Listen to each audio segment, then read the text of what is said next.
رحیم والصلاۃ والسلام علی رسول الکریم وعلی آلہ وصحبہ اجمعین۔ ناظرین و سامعین، السلام علیکم ورحمۃ اللہ تعالی وبرکاتہ۔ کنگن کے اس علاقے میں جہاں صوت النبی مدرسہ چل رہا ہے، صوت النبی مدرسے میں اس وقت سینکڑوں طلباء زیر تعلیم ہیں جن کی قرآنی اور احادیث مبارکہ اور علمی روحانی اخلاقی تربیت کی جاتی ہے، دن رات یہیں پہ رہتے ہیں۔ تو سالانہ جلسہ ہوتا ہے ان کا، آج اسی سلسلے میں یہاں آئے ہیں کہ الحمدللہ کثیر تعداد میں عوام تو تھی ہی ماشاءاللہ، تو اس کے علاوہ علماء پورے جموں کشمیر سے مفتیان کرام کی آمد ہوئی، مختلف عنوان پر یہاں پہ بیانات ہوئے ہیں، خاص کر عقائد اہل سنت کو بہتر بنانے پر زیادہ زور دیا گیا۔ اس کے علاوہ اعمال صالحہ اور اس کے ساتھ ساتھ خاص کر جو منشیات اس وقت جو بہت بڑی تباہیاں مچا رہی ہیں اس کے حوالے سے بھی عوام سے گزارش ہماری بھی ہے، اس وقت بھی میں کر رہا ہوں اپنے نوجوانوں سے، اپنی زندگیوں کو برباد مت کرو، دنیا میں بھی تباہیاں پھیلتی ہیں اور یہ اگر آپ نشے میں چلے جائیں گے آپ کی آخرت کی زندگی بھی بہت برباد ہونے والی ہے۔ لہذا میری گزارش ہے، جس چیز سے ہمیں پیارے آقا صلی اللہ علیہ وسلم نے 1400 سال پہلے روکا ہے، قرآن نے روکا ہے، منشیات انتہائی تباہ کن چیز ہے، اس کے خطرناک نتائج جو نکل رہے ہیں وہ ہم دیکھ رہے ہیں،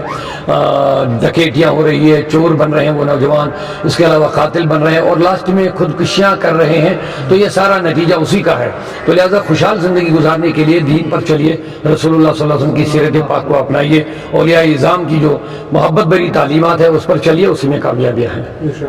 بات صحیح ہے، چونکہ میں نے پہلے ہی کہہ دیا اور تقریر کے دوران بھی میں نے وہی گزارش کی، من یطیع اللہ ورسولہ فقد فاز فوزا عظیما۔ اگر ہم کامیابیاں چاہتے تو ہمیں حضور کی زندگی کو فالو کرنا پڑے گا، اللہ نے وہ ہماری رہبری ہی کے لیے بھیجا ہے۔ لقد کان لکم فی رسول اللہ اسوۃ حسنہ، قرآن پاک واضح ارشاد فرماتا ہے کہ تمہیں زندگی گزارنے کا بہترین نمونہ، جب اللہ نے اس کو بہترین نمونہ قرار دیا ہے تو انسان کو خاص کر مومن کو سوچنا سمجھنا چاہے، جب اللہ ہمیں کہہ رہا ہے کہ آپ کی زندگی کا بہترین نمونہ زندگی گزارنے کا حضور کی ذات ہے، تو کیوں ہم اپنے اوپر خود ظالم بن رہے ہیں؟ رسم و رواج، دکھاوا، دوڑ دھوپ وغیرہ جتنی بھی چیزیں ہیں یہ سب ایک دوسرے کو نیچا دکھانے کے لیے، اپنے کو بڑا دکھانے کے لیے، ہاں میں نے یہ کیا میں نے وہ کیا، سب فضولیات میں ہے۔ قرآن کہہ رہا لا تبذر تبذیرا ان المبذرین اخوان الشیاطین، مت کرو فضول خرچی کرنے والے شیاطین کے بھائی ہیں۔ تو کسی کے پاس حلال دولت ہے تو اس کو بھی سوچنا چاہے، اگل بغل میں بہت سارے غریب بیٹیاں ہیں، آپ دیکھ لیجیے ہمارے مسلم سماج میں ہمارے لیے شرم کی بات ہے، مسلم سماج میں بیٹیاں اوور ایج ہو رہی ہیں، ان کی شادیاں نہیں ہو پا رہی ہے صرف غربت کی وجہ سے۔ تو ہماری یہ سب کچھ ہے، ان اللہ لا یظلم الناس شیئا ولکن الناس یظلمون الناس انفسهم ولکن الناس یظلمون انفسهم۔ قرآن اللہ رب العزت کا فرمان ہے کہ رب کسی پر کوئی بھی ظلم نہیں کرتا ہے، بلکہ انسان خود بخود اپنے اوپر ظالم بن جاتا ہے۔ یہ جو سارے رسم و رواج کے معاملات ہم نے بنائے یہ خود ہم نے بنائے، اور اسی وجہ سے ہمارا سماج پریشانی کے عالم میں ہے، اور خاص کر جیسے آپ نے کہا کہ غریب طبقہ پریشان ہے۔ انسانی ہمدردی کے ناطے ہمیں سادگی کے ساتھ شادی کرنی چاہیے، اور حضور علیہ السلام نے فرمایا نکاح کو آسان کرو، جب نکاح آسان ہو جائے گا بدکاریاں ختم ہو جائیں گی، جب نکاح سخت بن جائے گا بدکاریاں عام ہو جائیں گی۔ تو میری گزارش ہے عوام سے سادگی کی زندگی گزاریے، اسی میں کامیابی ہے، اسی میں سکون ہے، اسی میں عزتیں ہیں، اور اسی میں دوسروں کی خیر خائی بھی ہے۔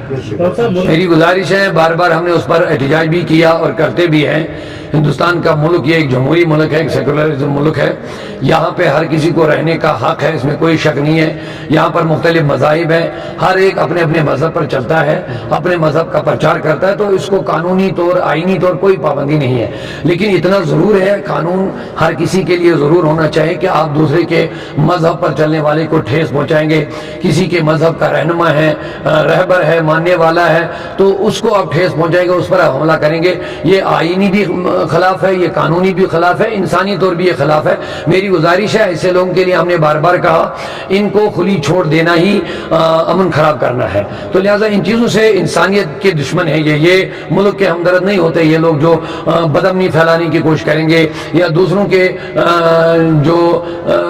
جذبات ہوتے ہیں ان کو ٹھیس پہنچانے کی کوشش کرتے ہیں۔ ہاں اپنا مذہب ہے آپ کا، اس کا پرچار کر لیجئے کہ آپ کو کسی نے نہیں روکا، لیکن جس کو دوسرے کو ٹھیس پہنچانے کا مطلب آپ انسانیت کے بھی دشمن ہیں، ملک کے بھی دشمن ہیں، امن کے بھی دشمن ہیں۔